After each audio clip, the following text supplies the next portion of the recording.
शुक्रबार रातिदेखिको अविरल वर्षासँगै आएको बाढीका कारण काठमाडौँ उपत्यकाको जनजीवन प्रभावित भएको छ।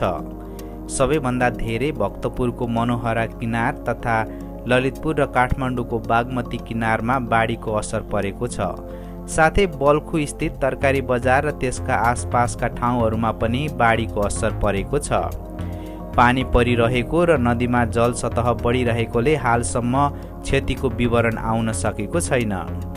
सडक समेत डुबानमा परेकोले बागमती करिडोरबाट आवाजात गर्न कठिन भएको छ। नदी किनारका घर टहरा डुबाएपछि सर्वसाधारणलाई बसोबासकी समस्या हुने देखिएको छ।